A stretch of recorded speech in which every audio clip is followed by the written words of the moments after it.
Bonjour à vous tous, c'est avec les chants que le pape Benoît XVI arrive à l'aéroport de Luanda pour la dernière étape de son voyage apostolique.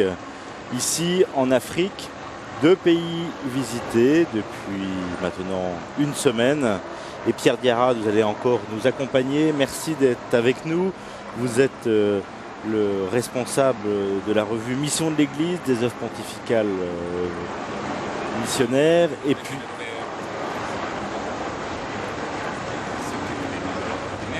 voilà, et merci d'être avec nous parce que vous connaissez bien l'Afrique. Vous êtes vous-même africain, malien. Des moments importants pendant ce voyage? Oui, des moments très importants. Je crois qu'un des aspects très forts et que ceux qui ont eu la chance de regarder la télé et qui ont vu les images, c'est quand même cette joie énorme des Africains d'accueillir le pape et puis cette espérance mise dans ce voyage pour accueillir le pape, et on attendait la parole du pape pour bousculer un certain nombre de situations difficiles en Afrique. Bien sûr, on a parlé des problèmes du sida, mais il n'y a pas que le sida, il y a aussi le paludisme et toute forme de maladie, mais il y a aussi cette situation de pauvreté, de misère pour beaucoup. Et donc, la parole du pape suscite beaucoup d'espérance. Alors, je voudrais juste qu'on mette entre parenthèses les différentes polémiques.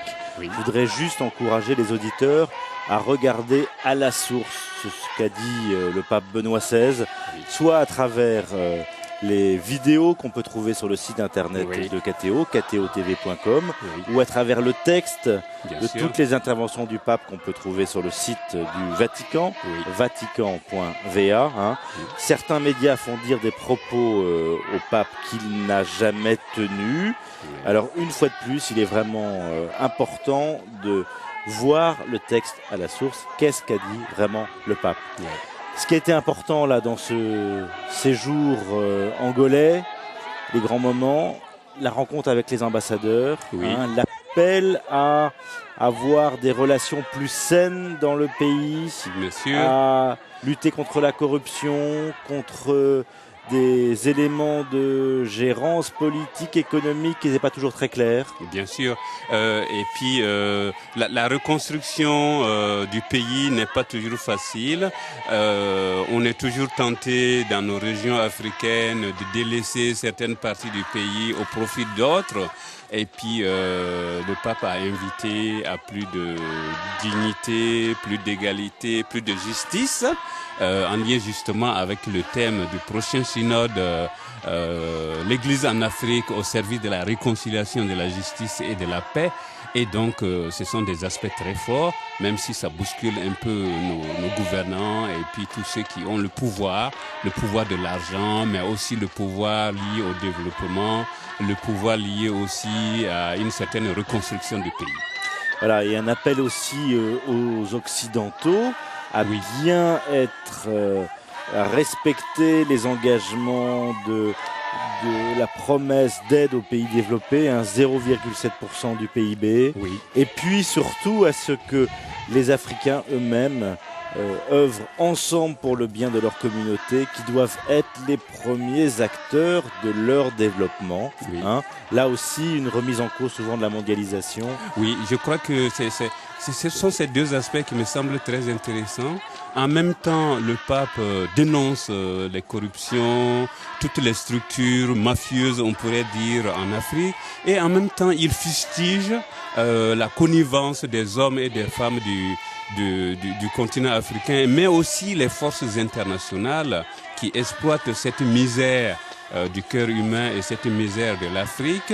Et il précise que les guerres, les armes, et puis toute la coopération ou le commerce entre l'Afrique et les autres pays du monde, eh bien, il n'y a pas toujours de justice, et il faut lutter aussi contre ces réseaux d'injustice qui continuent d'appauvrir l'Afrique. Alors, deuxième rendez-vous important, c'était celui de cette rencontre avec les jeunes. Alors, il y a eu ce drame avec le service de sécurité qui était un petit peu trop léger, entre guillemets, pour cette foule enthousiaste.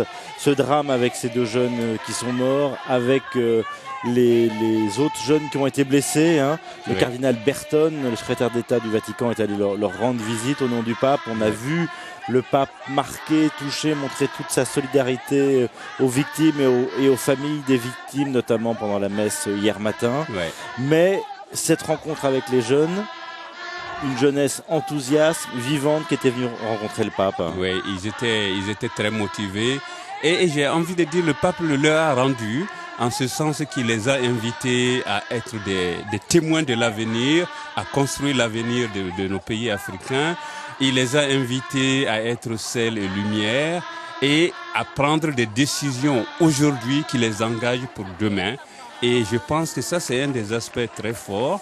Et il a relié aussi, mais c'était déjà dit dans d'autres documents, dans d'autres situations, une sorte d'identité du chrétien, mais aussi une identité chrétienne, africaine, où on allie, où on relie les valeurs du christianisme avec les valeurs africaines. Et donc, quelque part, le pape compte sur les jeunes pour changer beaucoup de situations de misère et de difficultés en Afrique. Il a dit: courage, chers jeunes, osez prendre des décisions définitives, parce que ce sont les seuls qui ne détruisent pas la liberté, mais qui donnent la juste orientation en permettant d'avancer et de faire quelque chose de grand dans la vie. Oui, et je pense que on peut de plus en plus compter sur les jeunes en Afrique. Je me souviens, il y a quelque temps, il y avait des jeunes lors d'une grande réunion qui avaient dit maintenant nous n'allons plus attendre que les choses se passent et changent tranquillement. Si on ne va pas dans le sens de la justice ou de la démocratie, eh bien, nous jeunes, nous allons nous faire entendre. Et quelque part, ils ont vraiment de l'espérance avec ce pape qui les soutient. Et avec le pape, c'est toute la communauté internationale chrétienne qui soutient les jeunes pour que justement, ils s'engagent sur des chemins de justice et de développement en Afrique. Même chose aussi pour cette rencontre avec les femmes que nous avons pu suivre hier soir sur l'antenne de KTO. Là aussi, d'abord un pape qui rencontre toutes les femmes d'un pays. Ce n'est pas toujours habituel. Non. C'était un geste fort, important. Oui. On a vu la joie de ces femmes avec ce dialogue avec le pape. Et là aussi, le pape les encourageant à remplir leur mission. Oui. Je crois qu'en Afrique, souvent on oublie de le dire, les femmes sont un moteur très fort de développement.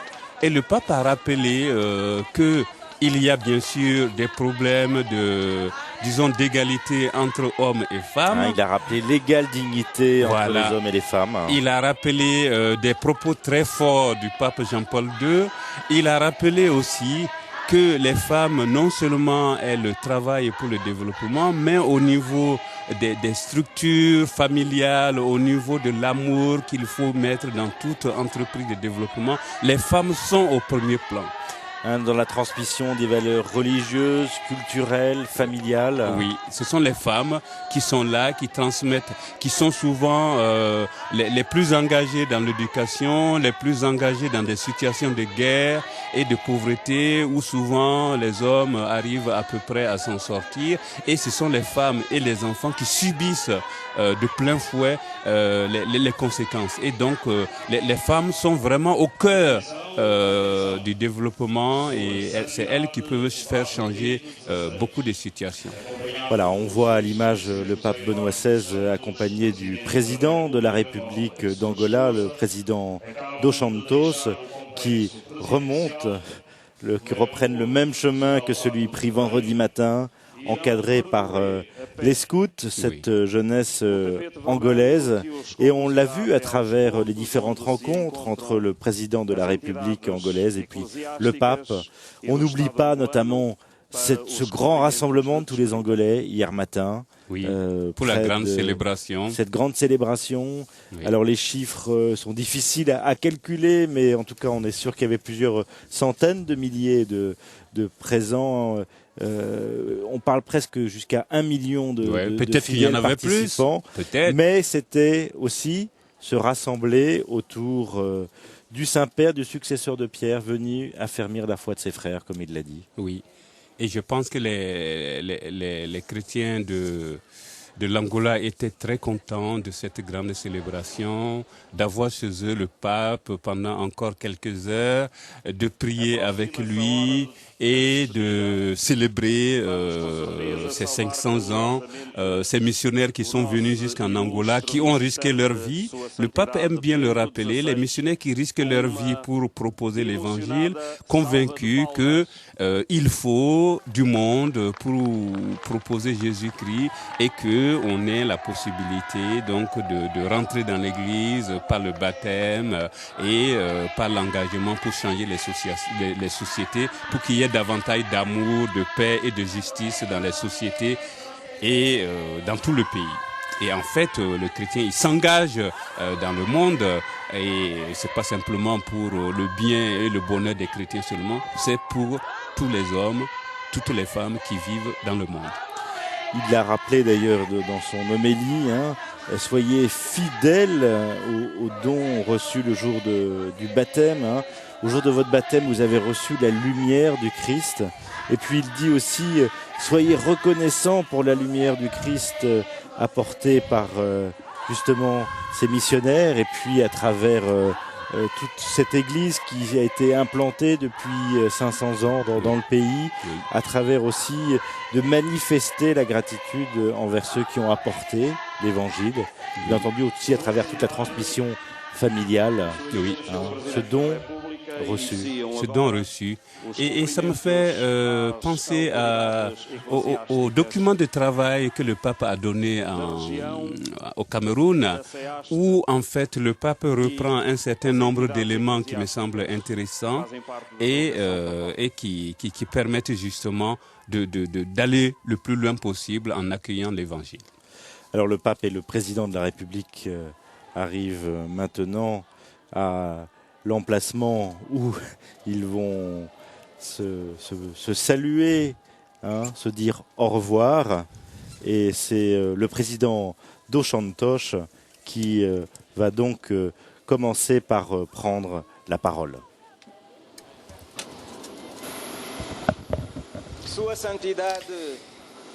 Votre Sainteté,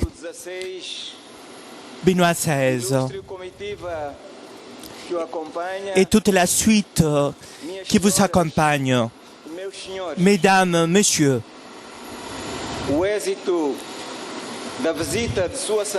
le succès de votre visite a dépassé toutes les expectatives.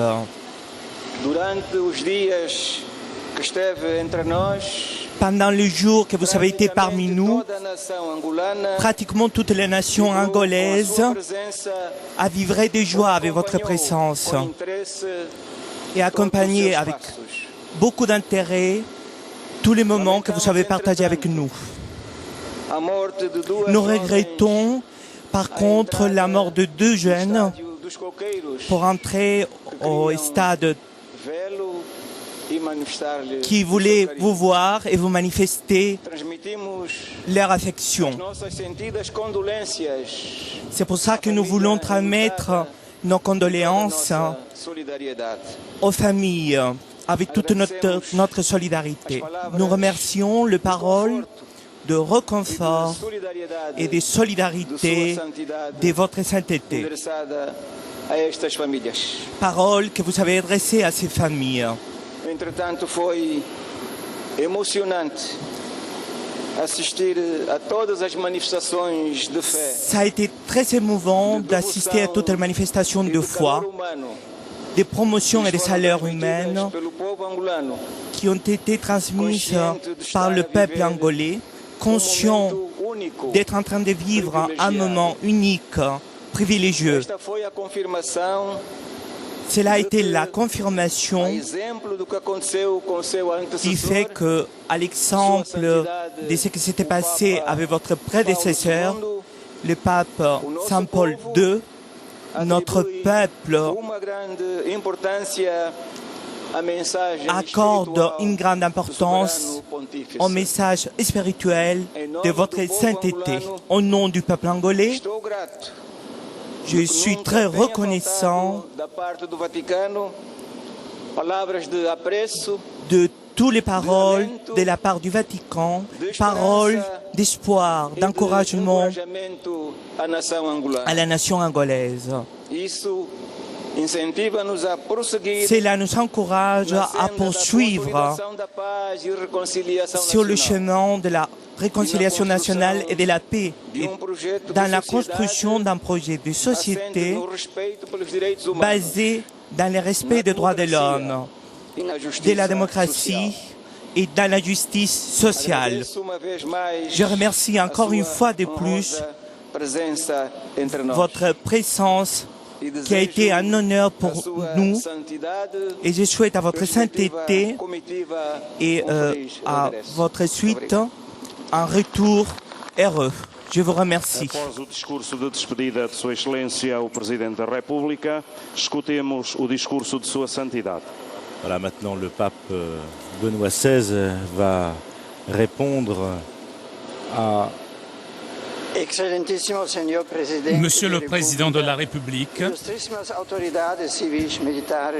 Mesdames et Messieurs qui représentez les autorités civiles, militaires et religieuses, chers frères et sœurs dans le Christ, chers amis d'Angolais. Monsieur le Président, très sensible à la présence de votre Excellence au moment de mon départ, je tiens à vous exprimer ma satisfaction et ma gratitude pour l'accueil de choix que vous m'avez réservé, ainsi que les dispositions prises pour faciliter le déroulement des diverses rencontres que j'ai eu la joie de suivre. Aux autorités civiles et militaires, comme aux pasteurs, responsables des communautés et institutions ecclésiales qui ont participé à ces rencontres, j'adresse mes remerciements les plus cordiaux pour la gentillesse avec laquelle ils ont voulu honorer ma présence au cours des journées que j'ai passées parmi vous. Je dois aussi exprimer ma reconnaissance aux agents des moyens de communication sociale, aux membres des services de sécurité et à tous les volontaires qui, avec générosité, efficacité et discrétion, ont contribué à la bonne réussite de ma visite. Je remercie Dieu d'avoir trouvé une église vivante et, malgré les difficultés, pleine d'enthousiasme, qui a su se charger de sa croix et de celle des autres, portant témoignage devant tous de la force salvifique du message de l'Évangile. Cette église continue d'annoncer que le temps de l'espérance est arrivé, s'engageant à pacifier les esprits et invitant à pratiquer une charité fraternelle qui sait s'ouvrir à l'accueil de tous dans le respect des idées et des sentiments de chacun. Le moment est venu de vous saluer, de repartir à Rome. Visite triste de devoir vous quitter, mais content d'avoir rencontré un peuple courageux et décidé à renaître. Malgré les résistances et les obstacles, ce peuple veut construire son avenir en passant par les sentiers du pardon, de la justice et de la solidarité. Qu'il me soit permis de faire ici un appel final. Je voudrais demander que la réalisation légitime des aspirations fondamentales des populations les plus démunies constitue la préoccupation principale de ceux qui assument les charges publiques, car leur intention, j'en suis sûr, est d'accomplir la mission qu'ils ont reçue, non pour eux-mêmes, mais en vue du bien commun. Notre cœur ne peut être tranquille tant que des frères souffrent à cause du manque de nourriture, de travail, de maison ou d'autres biens primordiaux.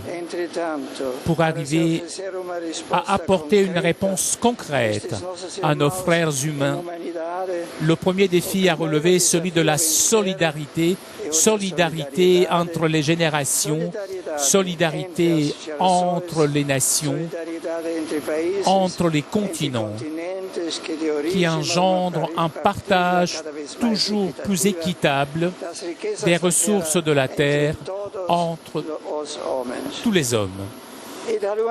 Et depuis Luanda, j'élargis mon regard à toute l'Afrique, lui donnant un rendez-vous au mois d'octobre prochain à la Cité du Vatican, lorsque nous nous réunirons pour la deuxième assemblée spéciale du Synode des évêques, consacrée à ce continent, où le Verbe incarné en personne a trouvé refuge.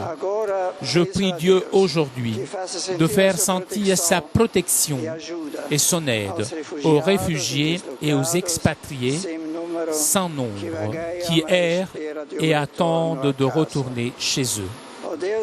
Le Dieu du ciel le répète, même si ta mère t'oubliait, moi, je ne t'oublierai jamais. C'est en tant que fils et fille que Dieu vous aime. Il veille sur vos jours et sur vos nuits, ainsi que sur vos efforts et sur vos inspirations. Frères et amis d'Afrique, chers Angolais, courage. Ne vous laissez pas de faire progresser la paix en accomplissant des gestes de pardon et en travaillant pour la réconciliation nationale, afin que jamais la violence ne prévale sur le dialogue, la peur et le découragement sur la confiance, la rancœur sur l'amour fraternel. Cela sera possible si vous vous reconnaissez les uns les autres comme fils du même et unique Père du ciel. Que Dieu bénisse l'Angola, qu'il bénisse chacun de ses fils et filles, qu'il bénisse le présent et l'avenir de cette nation bien-aimée. Adieu.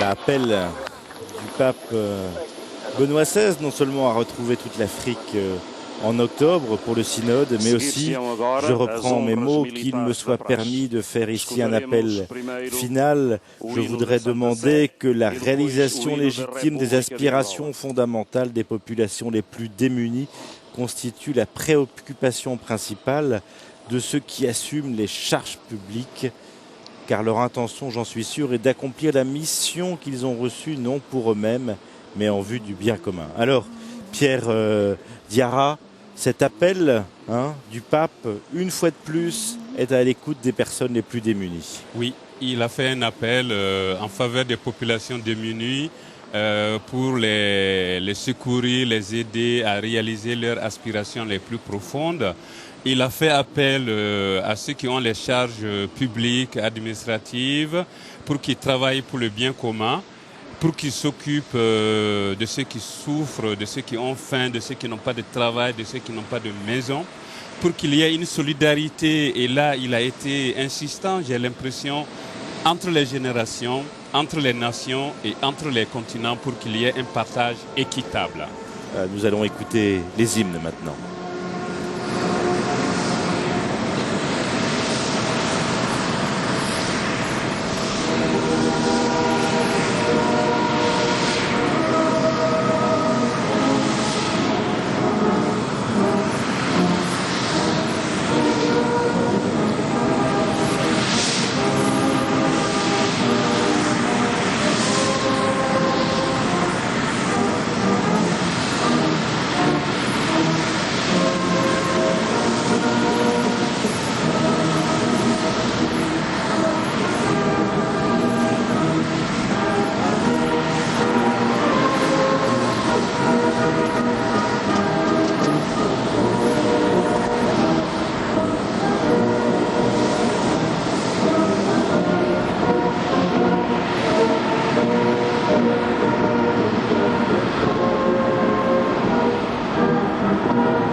Pontificale que nous avons un petit peu de mal à entendre derrière le bruit des réacteurs. Et voici maintenant l'hymne angolais.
Voilà, après ce moment protocolaire, mais important, d'écoute et de la marche pontificale et de l'hymne de l'Angola, le Saint-Père et le président de la République dos Santos rendent maintenant hommage au drapeau et passent en revue les détachements militaires. Alors, comme le pape l'a dit, rendez-vous en octobre pour ce synode africain.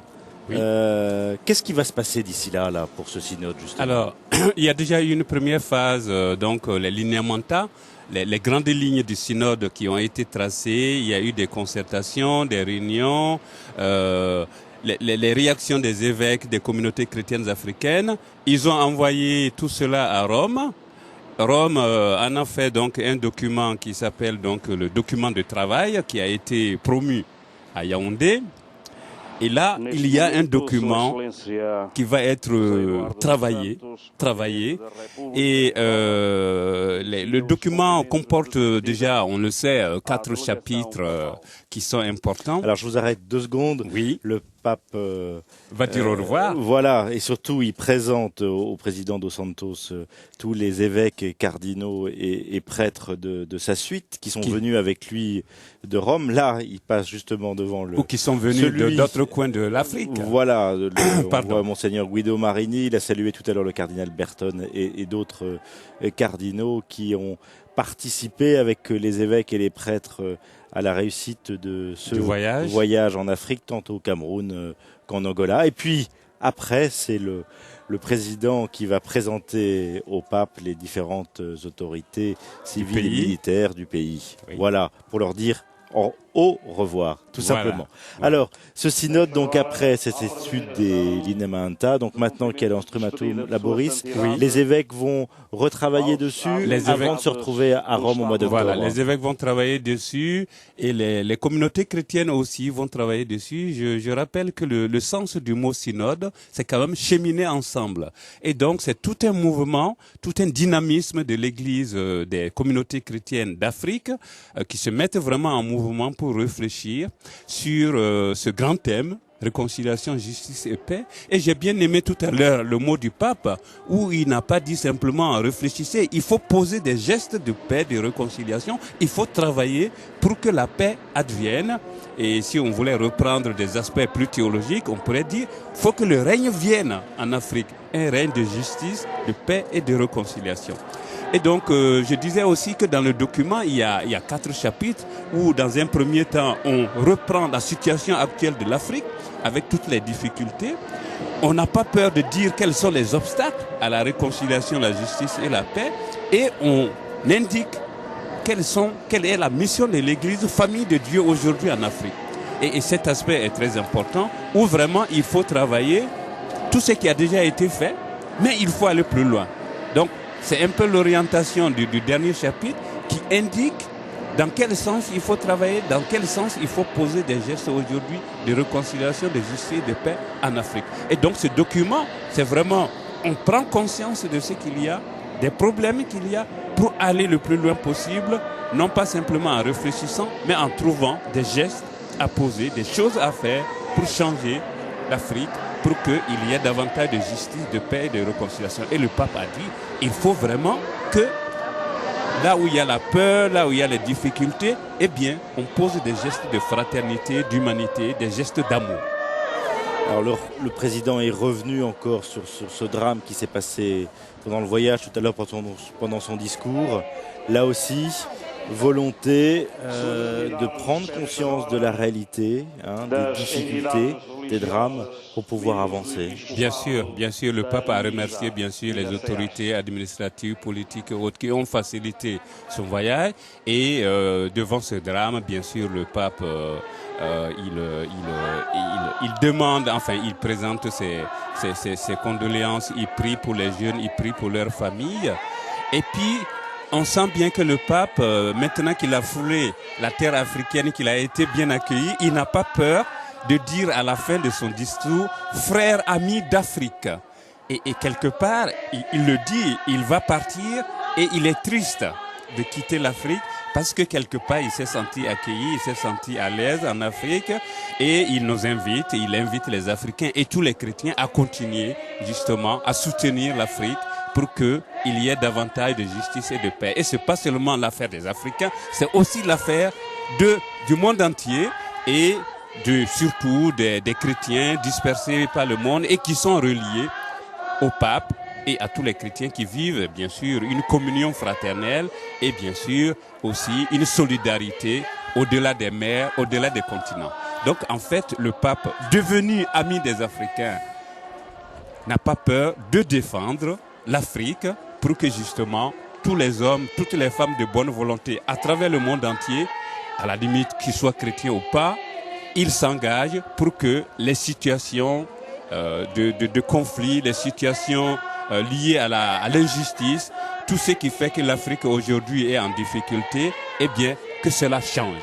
Grâce aux Africains, mais aussi grâce à tous ceux qui peuvent les aider. Alors, vous parlez justement de ce pape qui connaît, qui rencontre l'Afrique, et là, il est en train de saluer les évêques de la région, non seulement d'Angola, mais aussi de la région, de leur dire au revoir et de leur redonner rendez-vous, justement, en octobre prochain, à Rome pour cette rencontre. Alors, le climat a été dur pour le pape. Hein. Oui, le pape a l'air fatigué. C'est pas tellement la chaleur, parce qu'il fait 30-32 degrés à Rome. Mais c'est peut-être le taux d'humidité. Voilà, peut-être, une atmosphère très très moite, beaucoup d'humidité dans l'air qui rend très fatigant. On l'a vu hier, c'était une grosse journée entre la messe du matin puis la rencontre avec toutes les femmes l'après-midi. On a vu le pape là fatigué, mais on voit que ce matin, il a retrouvé un petit peu d'énergie. Voilà. Et puis je pense que ça doit aussi créer en lui beaucoup de tensions, beaucoup de soucis de bien dire les choses, d'être à la hauteur de cet accueil des Africains. Et c'est quand même un moment émouvant pour lui aussi d'aller à la rencontre des Africains et puis de leur dire des choses qui les touchent, parce qu'il sent bien que si on l'accueille avec chaleur, on attend aussi beaucoup de lui, et à travers lui, on attend beaucoup de la communauté des chrétiens, la communauté internationale, pour justement aider l'Afrique. C'est un des signes forts, je crois, de ce voyage. On tourne les regards vers l'Afrique et on se dit, qu'est-ce que le pape a à dire? Qu'est-ce que nous pouvons faire aussi pour inclure l'Afrique dans tous les réseaux? On a souvent l'impression que la mondialisation met quand même l'Afrique à l'écart et que l'Afrique ne pèse pas beaucoup lourd et que l'Afrique finalement n'est pas très intéressante. Et là, le pape dit le contraire et cela me réjouit beaucoup. Alors je voudrais qu'on en revienne un petit peu aux réactions du pape. On a beaucoup entendu en Europe des réactions très négatives qui s'arrêtaient sur un ou deux propos des papes. Je n'ai jamais entendu reprendre l'information quand le pape a foulé le pied du Cameroun. Il a dit « Je veux que les traitements pour les malades du sida soient gratuits pour tous ». Cela, on n'a pas beaucoup entendu. Voilà, on a eu plutôt des polémiques, mais moi je voudrais que vous nous disiez un petit peu qu'est-ce que les Africains, comment est-ce qu'ils ont ressenti cette visite du pape? Moi je pense qu'il y avait une grande joie. Les Africains étaient très heureux d'accueillir le pape. Les Africains se sont sentis poussés vers une ère d'espérance grâce aux propos du pape. Bien sûr, il y a cette polémique, mais bon, on ne va pas revenir dessus. Mais je pense que c'est surtout tout ce que l'Église aujourd'hui en Afrique peut faire pour venir en aide à tous ceux qui sont dans des situations difficiles. C'est pas seulement les malades du sida, c'est pas seulement ceux qui souffrent de la faim, de l'injustice, c'est tout le monde en situation d'attente d'une parole d'espérance. Et je pense que le pape a proposé quelque chose de très fort et se sent soutenu par cette église, ces églises d'Afrique qui sont dynamiques et qui veulent vraiment faire de l'Afrique, on pourrait dire, une église famille de Dieu. Voilà, le président Dos Santos vient donc de saluer le pape Benoît XVI au pied de la passerelle de l'avion, et le pape, luttant un petit peu contre le vent qui commence à souffler sur l'aéroport, salue donc pour la dernière fois tous ceux venus, non seulement les autorités mais aussi les fidèles tels qu'on les a vus là au premier étage de l'aéroport. Voilà, saluer le pape Benoît XVI. Avec une foule immense qui le salue, qui chante et qui manifeste la joie d'avoir accueilli le pape et la joie de lui dire au revoir. peut-être en espérant qu'il reviendra. En tout cas, les évêques et ceux qui auront la chance d'y aller, peut-être quelques théologiens, quelques experts vont se rendre à Rome en octobre pour ce grand moment, ce grand rendez-vous aussi du pape et même de l'Église universelle avec le continent africain et cette église ou ces églises d'Afrique. Alors nous aussi nous allons dire au revoir à l'Afrique en la remerciant de son hospitalité, de son accueil. Je vous rappelle que vous pouvez retrouver tous les directs de ce voyage ainsi que tous les flashs qui ont été faits pendant toute cette semaine depuis l'Afrique sur le site internet de KTO, ktotv.com. Et puis prochain rendez-vous avec le pape, ce sera en octobre. Pour l'Afrique, mais le prochain grand voyage, et ce sera son pèlerinage en Terre Sainte au mois de mai, et bien entendu, ça a aussi des enjeux très importants. Voilà, KTO sera là pour suivre en direct tout ce voyage.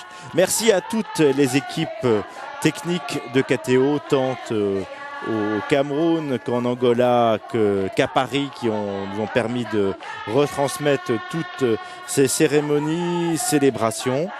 Merci aussi à Flavio et à Xavier qui ont permis de traduire tous les discours du pape et des personnalités officielles et des évêques et des laïcs qui ont accueilli le pape Benoît XVI. On se retrouve très bientôt en direct sur KTO. Merci à tous de votre fidélité et d'avoir suivi tout ce voyage et ces grands moments avec le pape Benoît XVI. Au revoir.